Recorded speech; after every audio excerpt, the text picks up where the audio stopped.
Bueno, muy buenas tardes, perdón.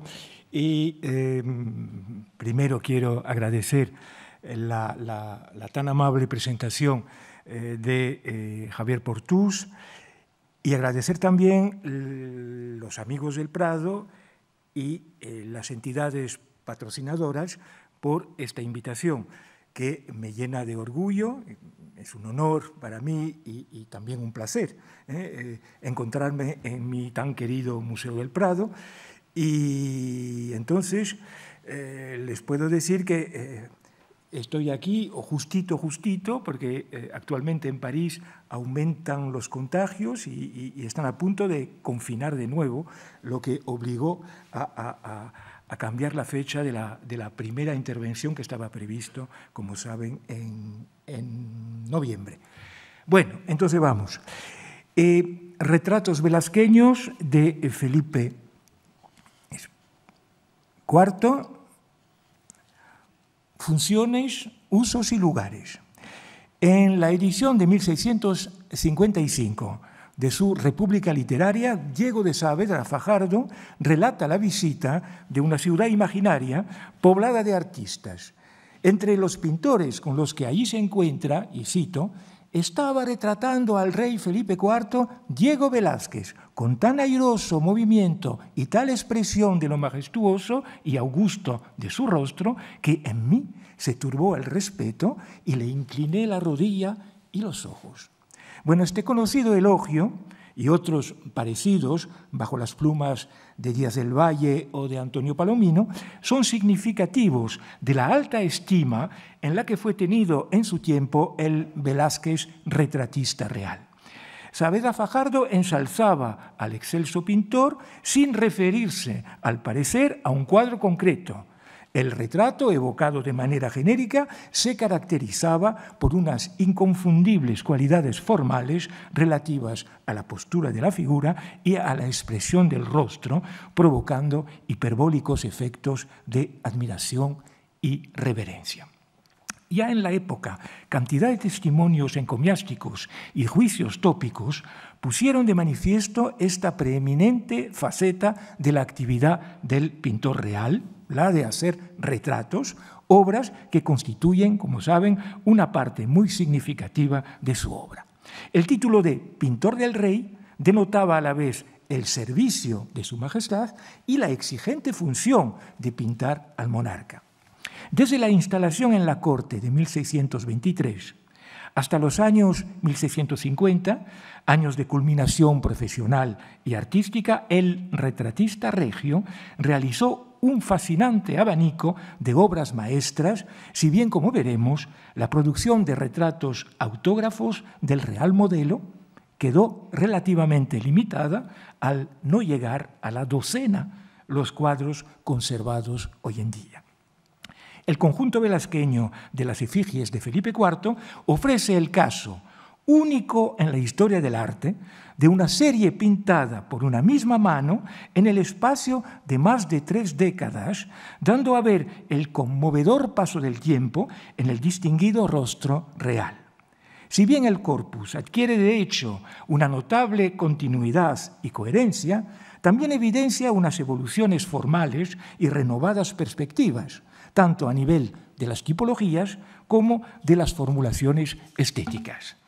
La retratística velasqueña ha dado lugar en los últimos años a fundamentales investigaciones y estudios que aclaran las modalidades y concepciones del retrato regio y concretan su papel en la construcción de la imagen visual del reinado. Hasta cierto punto, podría parecer discutible dedicar una atención específica a la señera figura del rey cuando el retratista realizaba coetáneamente efigies de las reinas, de la familia real, de los hermanos e infantes y también, por supuesto, del imponente conde duque de Olivares. Los escritos de teoría artística en sus consideraciones sobre el retrato, desarrolladas y difundidas en Italia y luego en España, reservaban tradicionalmente el privilegio de ser retratado a personas memorables o de alto rango, y por encima de todas a la gloriosa figura del soberano. La imagen de la máxima autoridad cobraba entonces su conveniente significado sociopolítico como cumbre axiomática de un sistema de representación que, lógicamente, la diferenciaba dentro de la común retratística cortesana. Queda siempre muy abierta la cuestión del peso del trasfondo teórico del momento en la pintura de Velázquez. Reflexiones y puntos de vista sobre la pintura de retrato en los escritos de Carduccio, Pacheco, Martínez, Díaz del Valle y Palomino en la estela de los tratados italianos de la Contrarreforma. Posiblemente Velázquez haya encontrado los planteamientos de mayor interés en el libro de Giampaolo Lomazzo, Idea del Tempio de la Pittura, que figuraba en su biblioteca, a través de los desarrollos del autor italiano sobre la expresión de la grandeza y de la majestad para idealizar los rasgos faciales de los reyes y príncipes. Como era harto reivindicado, el retrato regio tenía la función principal de ensalzar al gobernante, dar a ver en la belleza corporal exterior el reflejo de la virtud interior e instaurar a través de unas determinadas reglas formales el concepto esencial de la gravedad, expresión de la indefectible majestad y puesta a distancia de la persona. De ahí la iconografía altamente formalista y la famosa mecánica del retrato real en la España de los Austrias, tal como la ilustraron Tiziano, Antonio Moro, Sánchez Coello y Pantoja de la Cruz. Unas posturas hieráticas, la mano en el pomo de la espada, algunos atributos emblemáticos como sillón, bufete, cortinaje, perpetuar visualmente la memoria del monarca en la permanencia de su efigie era también integrarlo de forma implícita en la cadena de la sucesión dinástica, fundamento del sistema monárquico. La fuerza visual y la novedad tipológica de las efigies de Felipe IV, como claves del reconocimiento unánime de su preeminencia, invitan, pues, a situar el arte del retratista en unas coordenadas perspectivas claramente asumidas y a acercarse a la especificidad de su genio artístico en términos de eficiencia y validez. Sin lugar a duda, Velázquez, en consonancia con los designios del Real Modelo, abordaba la realización de su retrato con un particular cuidado, sin excluir indefectibles reflexiones sobre la misma expresión de la realeza. Varios trabajos de estudiosos han privilegiado, quizá en exceso, la compleja cuestión de la representación del poder en la misma efigie del príncipe. Con la referencia a tratados políticos de todo tipo y tomando muy en cuenta las funciones idealizantes del retrato, se ha insistido en la figura del rey como personificación tropológica de una realeza de por sí sacralizada. La doctrina medieval del doble cuerpo del rey postulaba la idea de que a la persona física e histórica del gobernante se superponía un cuerpo inmortal como encarnación y esencia de la autoridad real. En la España de la época, la opinión se encontraba ya bajo la pluma de muchos autores en la literatura política, como la de Furio Seriol, Álamos de Barrientos o Ramírez de Prado, para quien, y cito, el príncipe tiene dos personas de particular y de rey, una hechura de la naturaleza, comunicásele un mismo ser con los demás hombres, otra, por favor del cielo, para gobierno y amparo del bien público. Afirmación que se sintetiza en el tópico contraste entre la figura privada y la figura pública. Por lo tanto, no carece de fundamento el que se haya adecuado el concepto del doble cuerpo del rey al alcance simbólico del retrato plástico para alegar finalmente que, como se ha dicho, el rey es rey en su imagen, pero con el peligro de confundir a veces la misma idea con su contingente representación visual. En realidad, interviene en la figuración del príncipe un tercer cuerpo, sencillamente el cuerpo imaginado aquí en su sentido de traducido en imagen, un cuerpo intercesor entre el concepto de privacidad y el de la conducta del Estado, los dos conceptos que, como veremos, no forzosamente andaban por separados en el retrato. Las efigies velasqueñas de Felipe IV se concretaban en determinados contextos: el arte cortesano del momento, la actualidad política, los efectos de recepción y usos domésticos del mismo cuadro, en contacto o en interdependencia con el entorno visual de la representación pictórica del gobernante. Esculturas, grabados, monedas, efigies efímeras exhibidas en ceremonias reales y celebraciones. Y como es bien sabido, el retrato del rey también tuvo una vertiente literaria como argumento o motivo de ficciones o de comedias. También, a la vez que fuente de poesía encomiástica, lo que lleva a considerar en todos sus alcances la dimensión material del retrato. Un lienzo que puede ser modificado, repintado, ampliado o recortado, expuesto en lugares convenientes y a menudo desplazado, ampliado o recortado, estoy equivocando de línea, ampliado o recortado, expuesto, un objeto que también viaja, que también se compra, se vende o se regala. Testimonios escritos, comentarios, documentos de todo tipo e inventarios permiten poner en perspectiva la retratística real entre sus fundamentos teóricos y sus diferenciadas prácticas.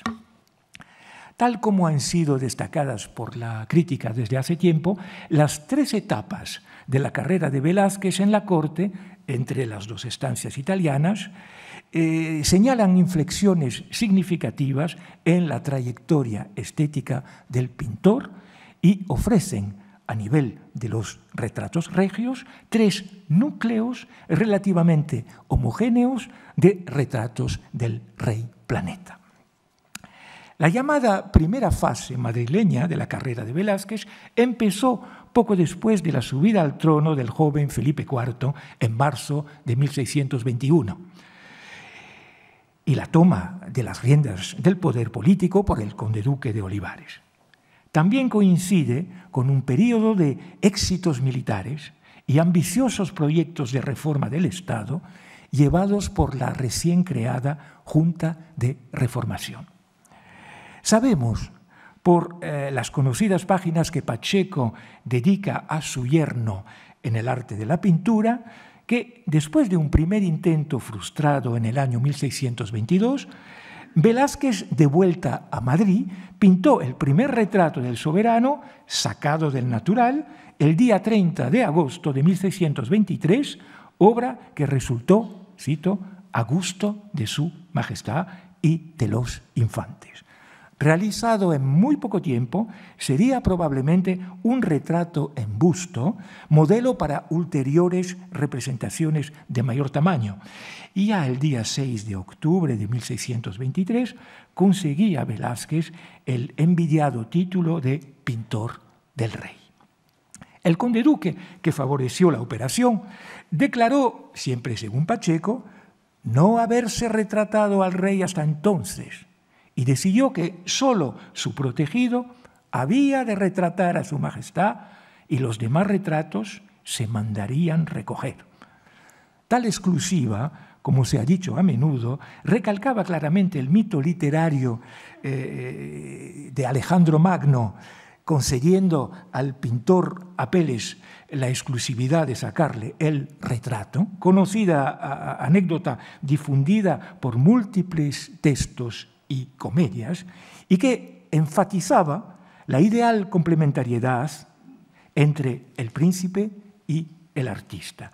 Si bien se conocen retratos de Felipe IV realizados por otros pintores, La orgullosa afirmación que refiere Pacheco fue globalmente observada, con la evidente aprobación del real modelo y con la ventaja de relaciones privilegiadas. Velázquez tuvo siempre la oportunidad de hacer el retrato del monarca ad vivum.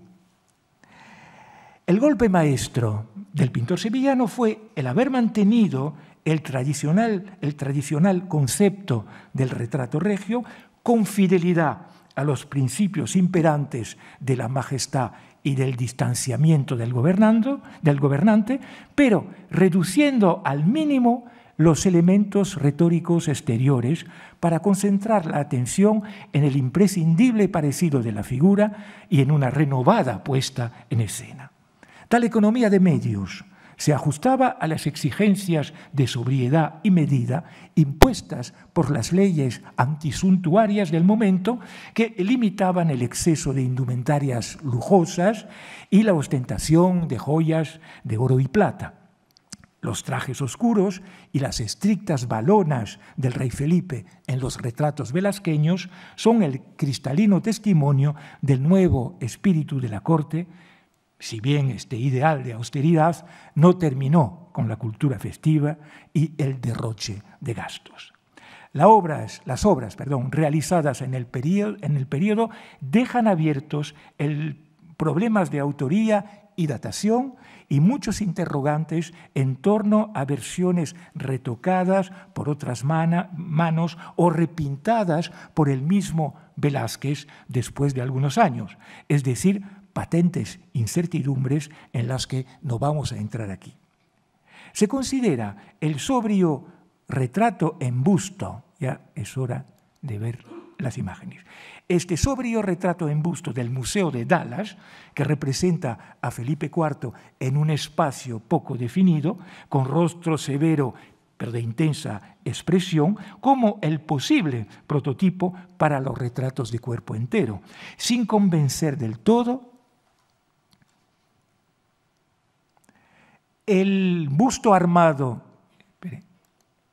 del Prado podría ser un fragmento recortado de un retrato en pie.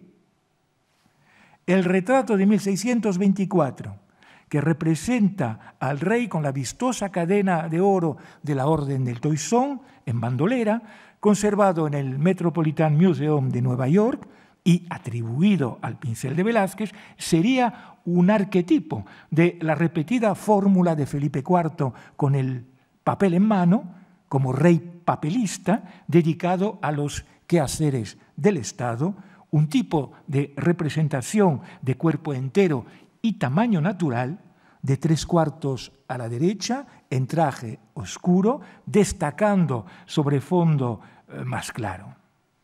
Se realizaron copias de taller e imitaciones destinadas a usos diplomáticos, con variantes y trajes a veces más aparatosos, obras conservadas en Viena, Boston, Saratoga o San Petersburgo.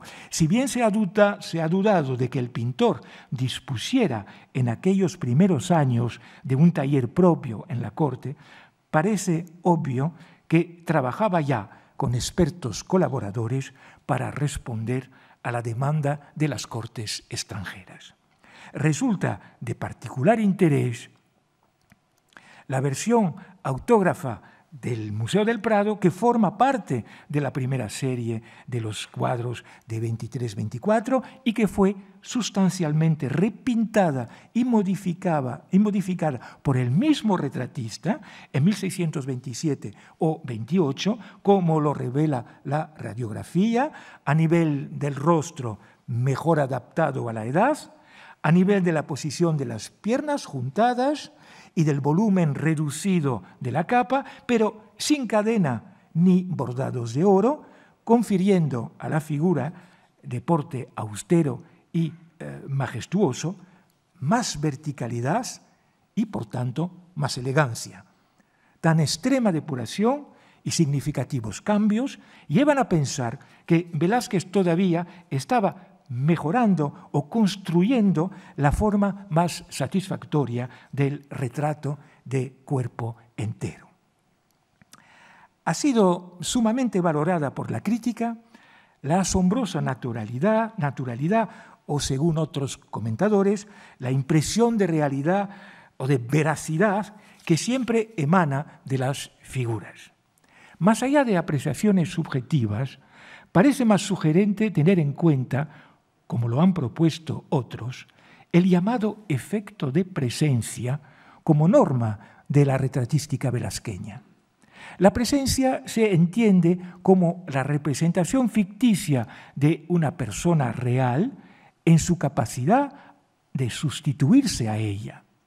Por supuesto, el concepto puede ser extendido a cualquier obra del pintor real, pero en el caso de los retratos y de los retratos en pie, procede obviamente de unos recursos formales magníficamente puestos en juego, como la controlada profundidad entre el primer plano y el fondo indeterminado, como se puede ver, fondo neutro y desnudo, también la continuidad espacial creada por la sutil mezcla de luz y sombra que modula la composición, tal como lo vemos en este retrato del Prado, y que contribuía a reforzar y a destacar el relieve de la figura. El efecto de presencia no se debe tanto a una percepción ilusionista del contenido del cuadro como a una interacción entre el propósito del pintor y la mirada de quien lo está observando. No se trata de confundir, como se hacía a veces con algo de delectación, lo ficticio y lo real, y como lo refieren tantas anécdotas inspiradas en la literatura de la antigüedad, sino de intensificar el poder representativo de la imagen. De ahí la importancia de las condiciones de su concepción, de su uso explícito, de su exposición material en lugares concretos, por lo menos en el periodo que seguía su realización. No es siempre suficiente la documentación que permita restituir precisamente cito la expresión, azarosa vida de los retratos, expresión que recojo de Javier Portús, dejando lugar a conjetura y a especulaciones. Los formatos de la mayoría de las figuras reales en pie eran de proporción del natural, es decir, de 2 metros por 1, más o menos, y se adaptaban a espacios amplios, galerías o salones palaciegos, con la siempre relativa distancia para ser observados debidamente. Se plantea entonces el problema del punto de vista y del acceso a los cuadros, el de la conveniencia de la clasificación habitual entre retratos privados y retratos públicos, y también de la pertinencia de las etiquetas en vigor entre retrato oficial, retrato de corte, retrato de Estado o de aparato que se les atribuía. Se sabe que el retrato de Felipe IV del Prado, que tenéis a la vista, por ejemplo, estuvo expuesto en el Alcázar y pasó luego al Palacio del Buen Retiro. A través de sus cargos administrativos, Velázquez tenía en mano la organización del entorno artístico de los espacios de la corte y, en concreto, la ordenación de las pinturas.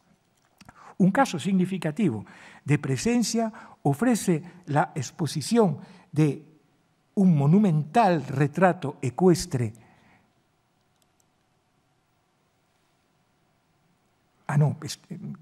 No es este, ya viene.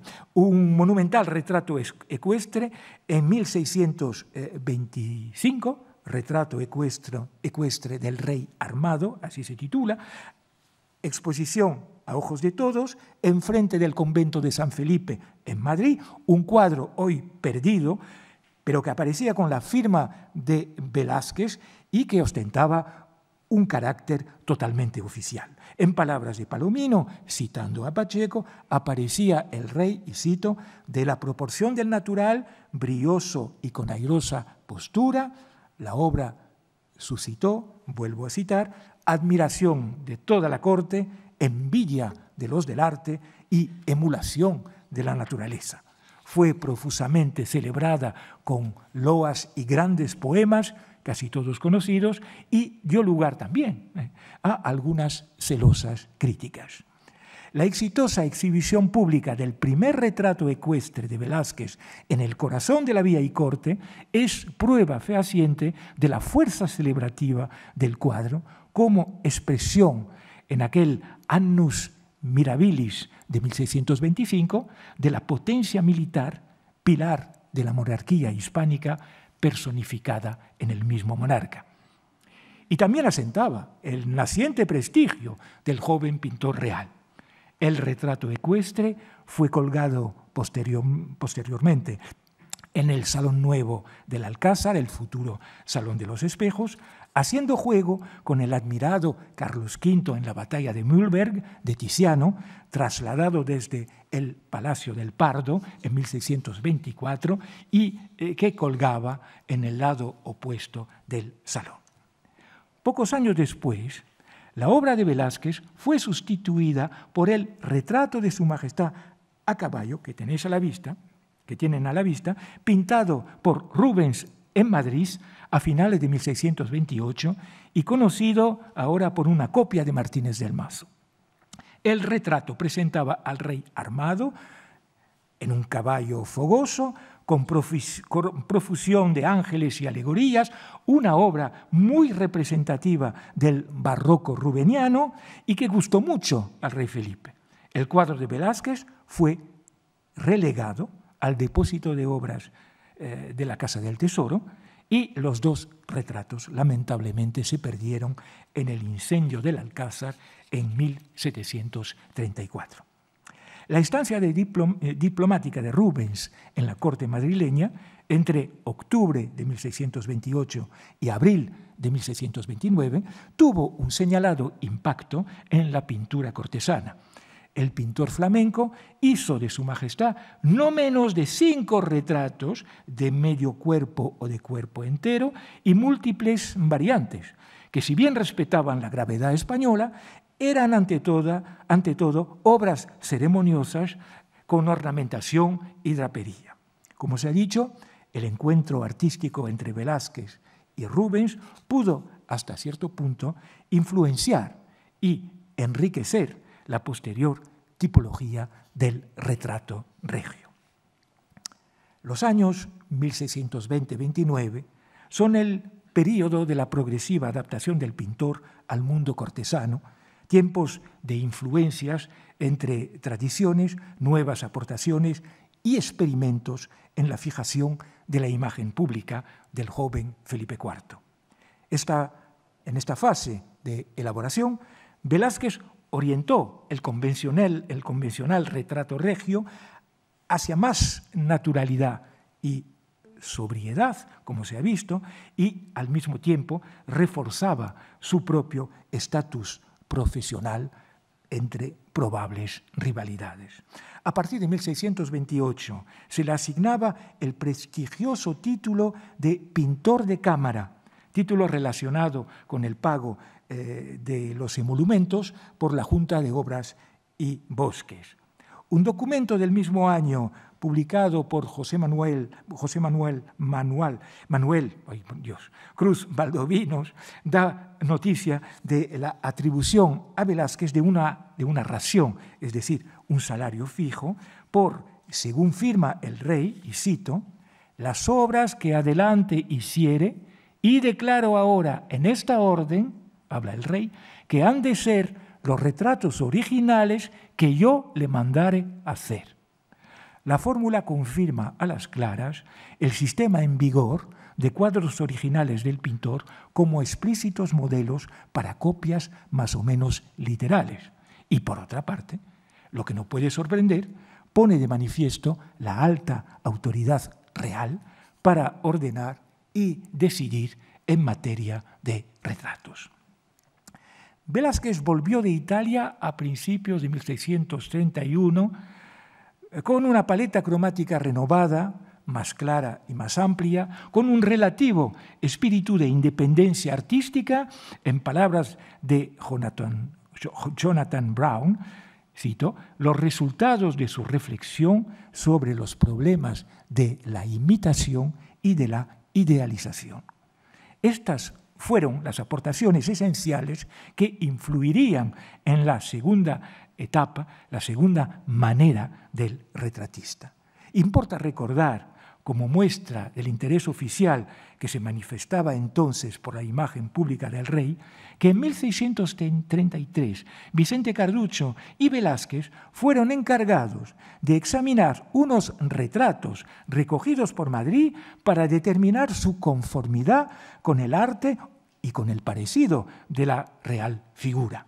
En efecto, se vendían sin control por la vía y corte abundantes retratos de pintores de mala mano que, si bien no todas las copias eran malas, según el Diablo Cojuelo de Vélez de Guevara, muchas ofendían la imagen del monarca. El dato permite entender mejor el fenómeno de las copias que se realizaban en abundancia en el taller real a partir de los modelos originales, todos supervisados por el mismo Velázquez, copias a veces muy elogiadas que satisfacían la demanda para los intercambios de pinturas, las relaciones diplomáticas y familiares, los proyectos de casamientos entre representantes de dos dinastías. Pero fundamentalmente solo fueron 4 los retratos originales que se pintaron entre 1631 y la salida para el segundo viaje a Italia de 1649. El primero, cronológicamente, es el muy impactante Felipe IV vestido de castaño y plata, el Silver Philip de la National Gallery de Londres, que ofrece un nuevo aspecto físico del rey en una nueva imagen.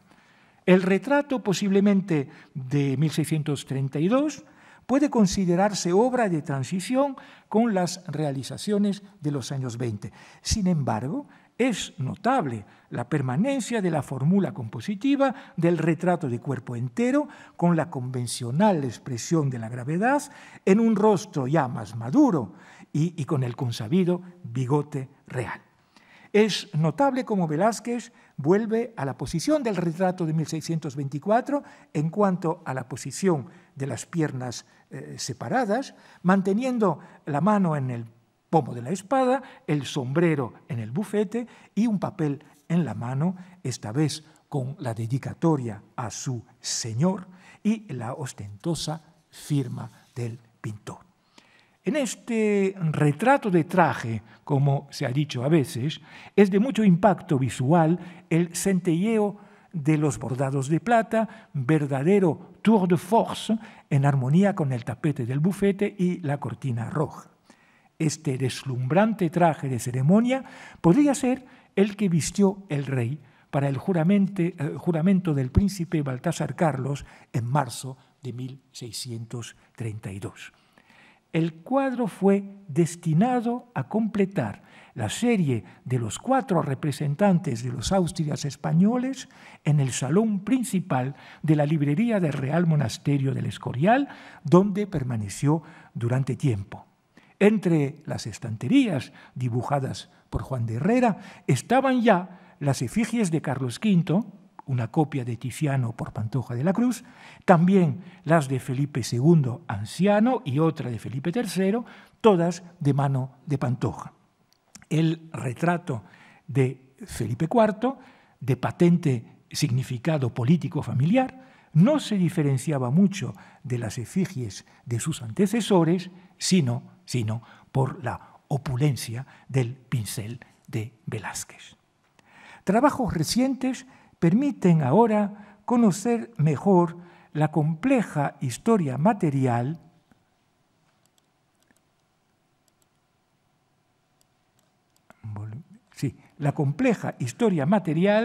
y el significado de los 5 retratos ecuestres de la familia real que constituían el conjunto de aparato del Salón de Reinos del Buen Retiro. Los cuadros fueron pintados esencialmente con el taller entre 1633-35, fecha en la que se colgaron en el sitio de mayor prestigio del nuevo palacio.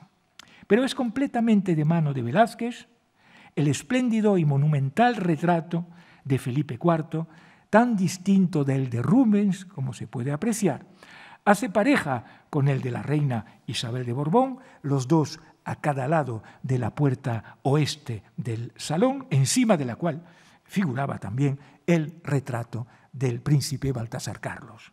La novedad del conjunto, y hasta cierto punto su común denominador, es la acertada inclusión de cada retrato ecuestre en un amplio paisaje luminoso y suave de los alrededores de Madrid. En el retrato del rey Felipe se reconoce el bosque del Pardo y la sierra en la lejanía. El soberano, casi de perfil, con media armadura de jefe militar, sombrero emplumado, bengala en la mano derecha, banda carmín en el pecho y flotando al viento, domina la impetuosidad del caballo en corbeta sin perder nada de la dignidad real. Converge simbólicamente hacia la impresionante prestancia del monarca vencedor, el decorado triunfante de las 12 batallas que figuraba en la galería y colgados en las paredes del salón. Esta composición de calculado dinamismo era también una implícita referencia al famoso cuadro de Tiziano, con el emperador de semblante impasible, expuesto, como se ha dicho, ya en el Alcázar. Como siempre, Velázquez ha prescindido de la retórica ampulosa propia de la tipología de los cuadros ecuestres, muy de moda en la época. Si bien todas comparaciones son odiosas, como se sabe, es elocuente el contraste formal con el retrato ecuestre. Vamos a ver ahora, desde más cerca, magnífico rostro. Este retrato ecuestre de Carlos I de Inglaterra, el primero de varios cuadros del rey a caballo, que pintó Anton van Dyck al servicio de la corte inglesa. Este cuadro, realizado precisamente en 1633 para una de las extremidades de la Galería Real del Palacio St. James de Londres, representa al monarca debajo de un arco de triunfo con escudos de armas y paños de seda verde, destacándose en un fondo de paisaje convencional. Carlos I, en armadura y también con bastón de mando, se dirige a paso lento hacia el espectador. En definitiva, una misma glorificación de la realeza en semejantes espacios de prestigio, pero que respondían a concepciones y recursos muy distintos.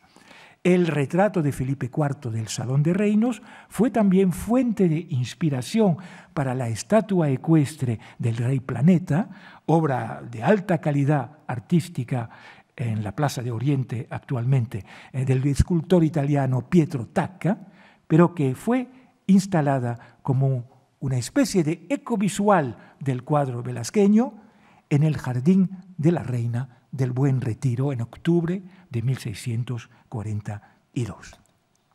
La conocida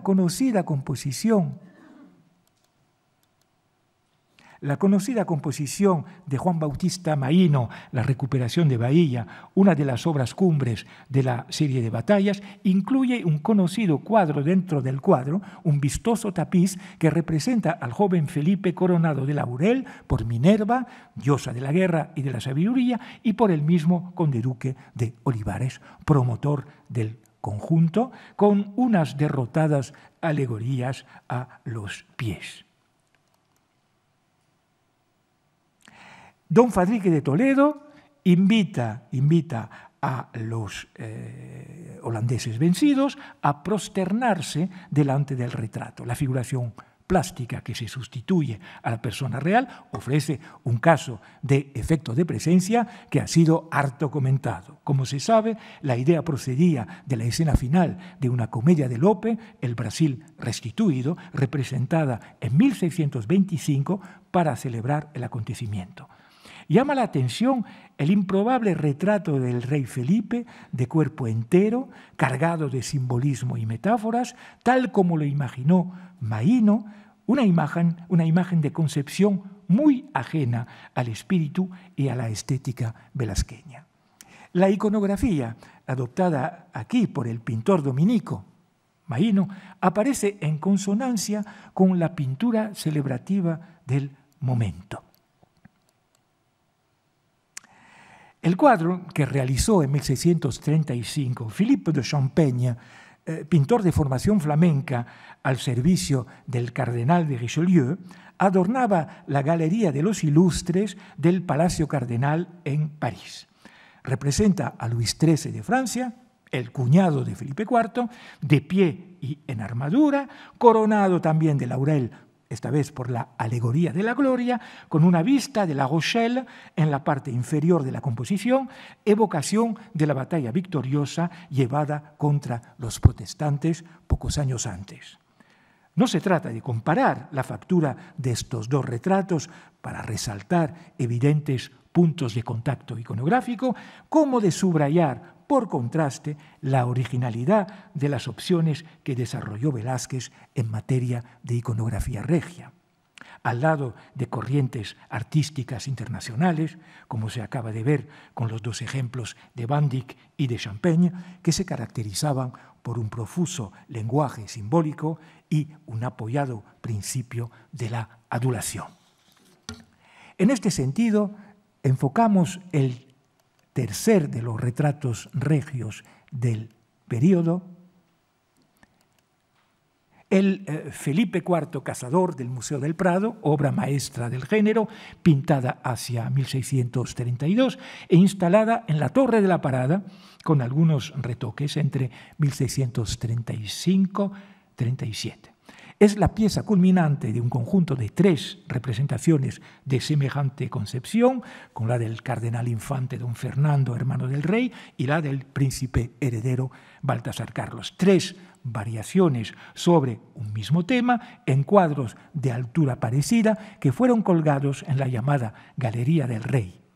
La casa no solo representaba el deporte aristocrático por antonomasia, sino que también se consideraba un remedio de las artes militares y de la actividad guerrera, a la par que una fuente de virtudes para el buen gobernante, tal como lo apuntaba el tratado Origen y Dignidad de la Casa de Juan Mateos, también retratado por Velázquez, el ballestero principal de Felipe IV, obra que se publicó precisamente en 1634.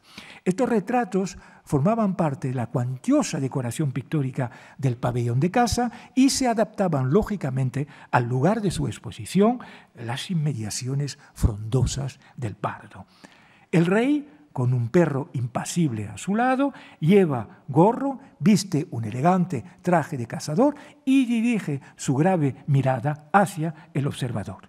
El tradicional esquema de los retratos de cuerpo entero pone aquí de realce la firmeza de la postura, a la que contribuye también la línea diagonal de la larga escopeta. La figura está ligeramente descentrada, dejando espacio abierto a un profundo paisaje con un muy perceptible efecto atmosférico. Una vez más, resalta la maestría del retratista, como no, pero también la sobriedad de los recursos, también la precisión y la ligereza de las pinceladas, la extraordinaria gama cromática de pardos y marrones.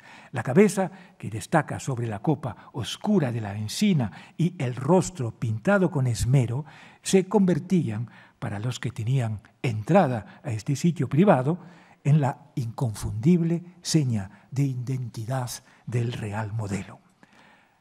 Así que los 3 retratos, el de la Biblioteca del Escorial, el del Salón de Reinos y el de la Torre de la Parada, declinaban la majestad real en 3 lugares destacados del poder monárquico, pero lugares de acceso restringido, respondiendo a las exigencias de la cultura cortesana.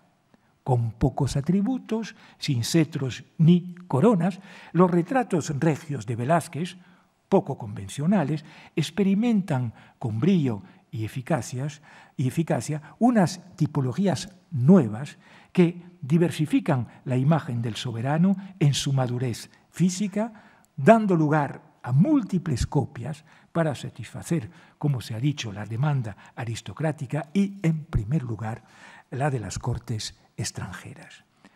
Importa resaltar el hecho de que cada uno formaba parte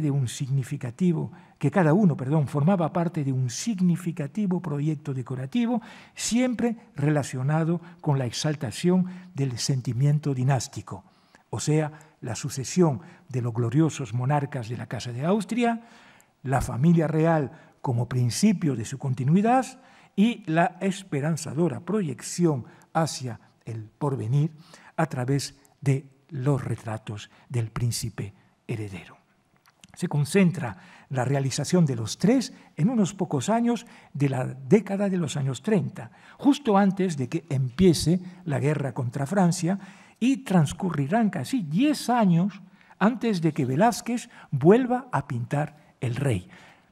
El dato lleva a interrogarse sobre esta ausencia de imágenes regias a partir de la fecha y a observar como una especie de ruptura en la producción pictórica de retratos de Felipe IV por su pintor de cámara.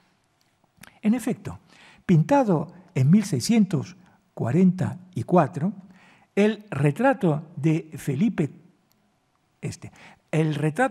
IV en Fraga, hoy en la colección Frick de Nueva York, es, y con mucha razón, uno de los más valorados por la crítica y también el más documentado. Varias fuentes escritas han contextualizado su particular realización. En 1644, el rey, acompañado de una parte de la corte, se encontraba en Aragón con motivo de la campaña militar contra los invasores franceses y los insurrectos catalanes. Para celebrar la recuperación de Lérida, se pidió a Velázquez un retrato del rey vencedor para mandarlo a la reina Isabel de Borbón. La obra fue pintada en Fraga en 3 días y en condiciones casi improvisadas.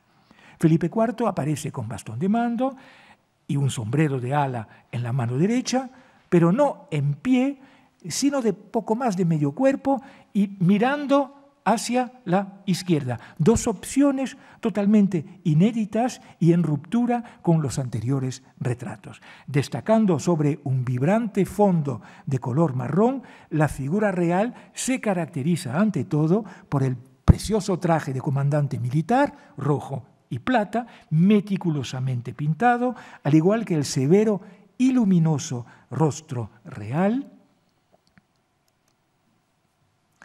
con el admirable detalle de la sombra del bigote. Hasta quería titular la conferencia La sombra del bigote. Todo con tan lindo aire, tanta gracia y majestad, escribe Palomino, que parecía otro vivo Filipo. Ninguna arrogancia, sino la potencia real eufemizada con refinamiento, la superior autoridad del monarca y la elegancia natural de la majestad real. Ninguna retórica ampulosa, sino la usual sobriedad del pintor. A petición de los catalanes de Madrid, sensibles a su alcance político, el retrato fue expuesto debajo de un dosel bordado de oro en la iglesia de San Martín, donde, como lo ha referido José Pellicer en uno de sus avisos, y cito, concurrió mucho pueblo a verlo y de él se hacen ya copias. En la misma iglesia de San Martín, el cuadro fue también objeto de un sermón celebrativo que se publicó poco después con la referencia directa al celebrado retrato del rey victorioso y magnánimo.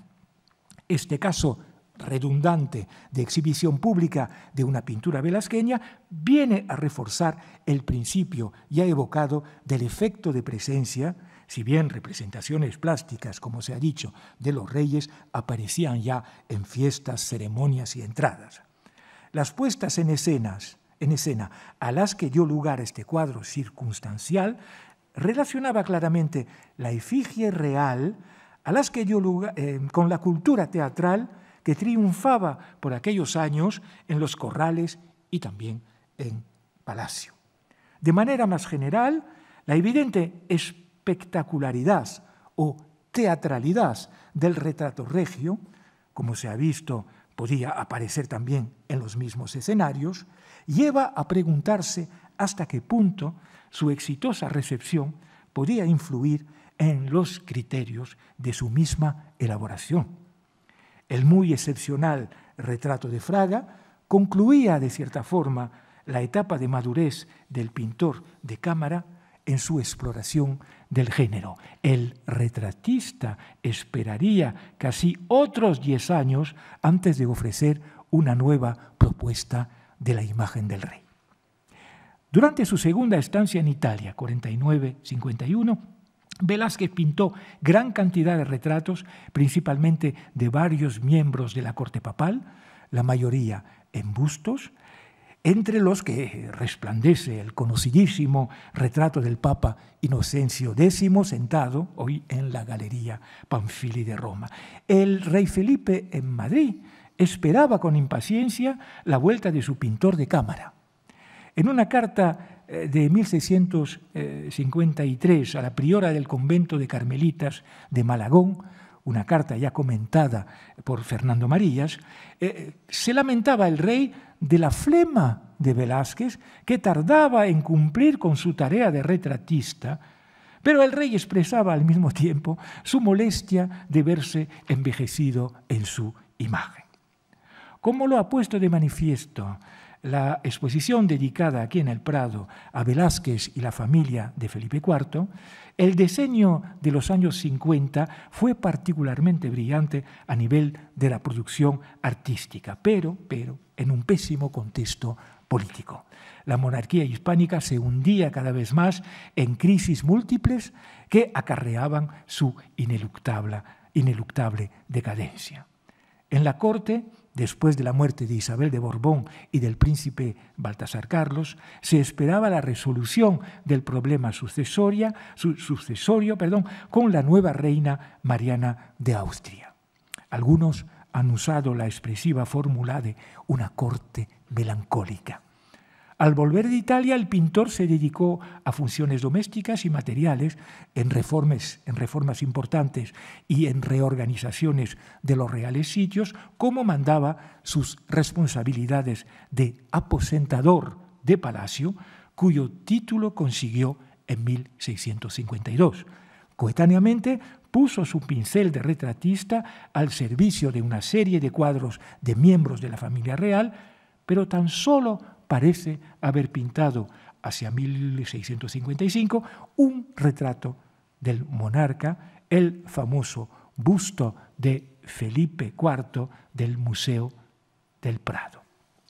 Este muy conocido retrato es fruto de nuevas consideraciones por parte del retratista y del asombroso dominio de su arte. El traje y el fondo oscuros favorecen la concentrada mirada del observador en el rostro bañado de luz, como esculpido, dando al cuadro una impresionante sensación de relieve. Sin embargo, desempeñan un papel activo de presencia de la figura los brillos del traje de seda y la discreta ventana abierta a la derecha que precisa su puesta en espacio.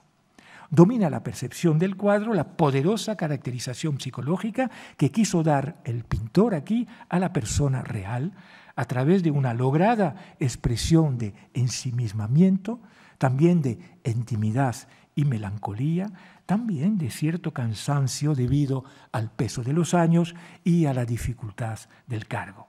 Una veracidad más allá de cualquier circunstancialidad que sigue provocando emoción hoy en día y proyecta al modelo hacia la consabida eternidad del retrato. Está puesta el día de la imagen con posibles efectos de idealización más aparentes probablemente en las copias que se sacaron del prototipo, ha sido elogiada en su tiempo por Díaz del Valle, como hoy en día la crítica da constancia de virtuosismo, de seguridad y firmeza de la ejecución.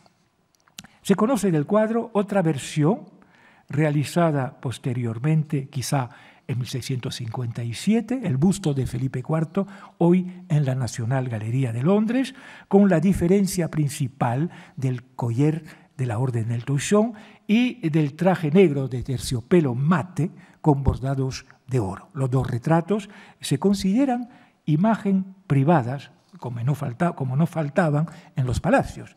Pero la réplica confirma el interés suscitado por la imagen en la corte madrileña y también en las cortes extranjeras, imagen considerada emblemática y ampliamente difundida y que se ha convertido en la representación del último semblante del monarca cargado de un potente simbolismo. La evolución desde el retrato de cuerpo entero hasta la categoría del retrato en busto, que así era probablemente el primero, pintado ya en 1623, es significativa de un cambio de percepción de la imagen real. Influirían naturalmente varios factores, pero el más patente, sin lugar a duda, era la búsqueda de una mayor economía representativa y de la ideal esencialidad, si se me permite ese neologismo, esencialidad de la imagen.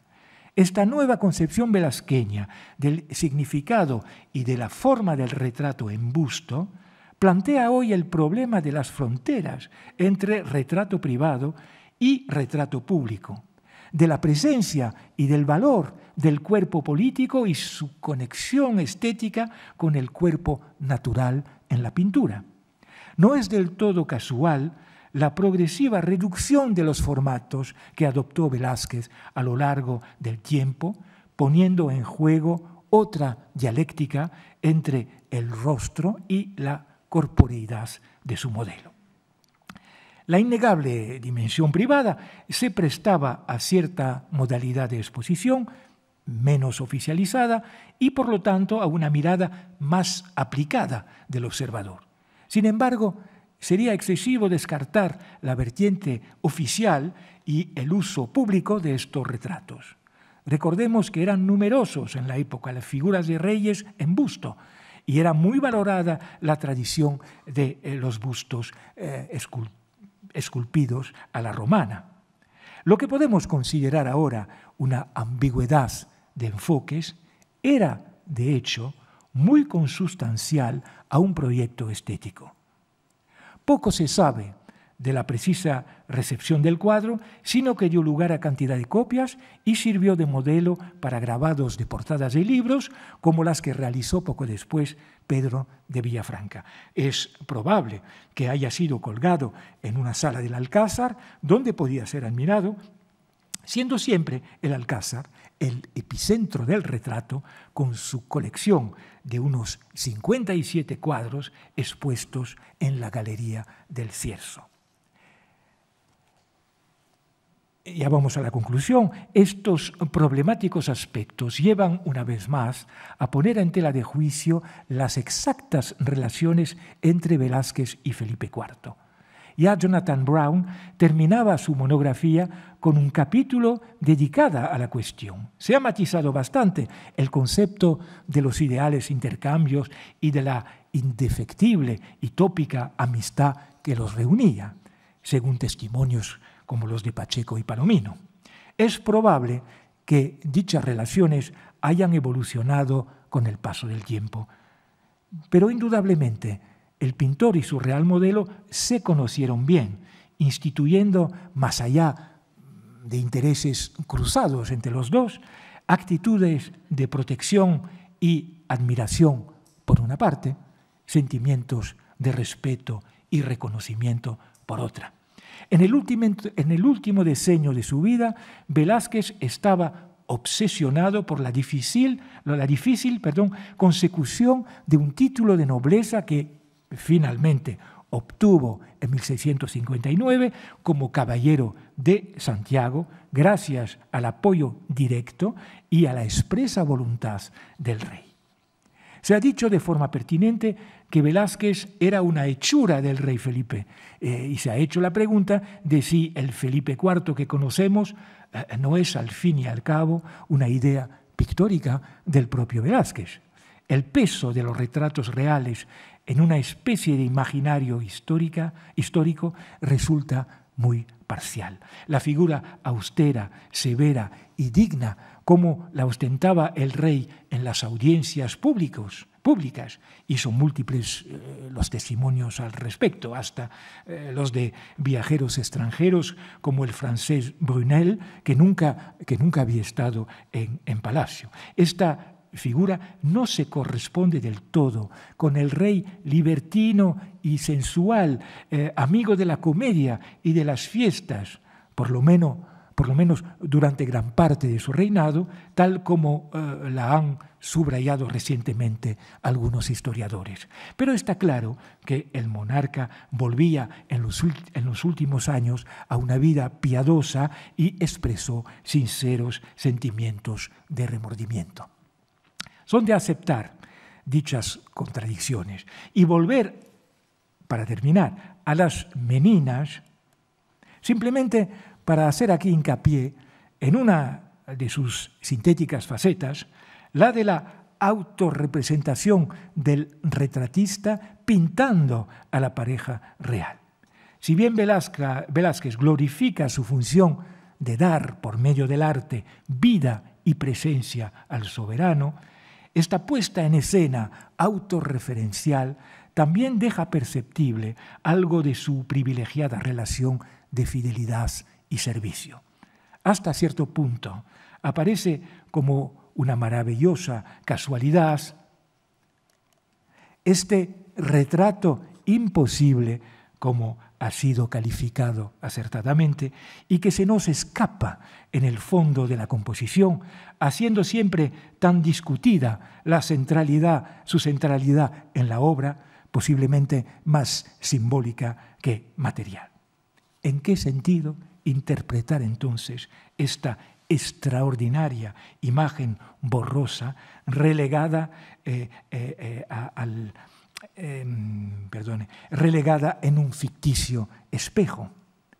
¿Cómo tiene que ser? Dejaremos que sigan superponiéndose las interpretaciones y los comentarios sobre tan asumida ambigüedad. El doble retrato que vemos ahora, del que no se tiene constancia ninguna, imagen casi crepuscular y ya en la lejanía de la historia, revela, si fuera necesario, la importancia que otorgó Velázquez al retrato de su rey. Unos retratos esenciales en el pleno sentido de la palabra, que configuran una determinada imagen del artista ideal. Artista ideal, autor de unas pocas obras, pero todas de incomparable profundidad. Muchas gracias.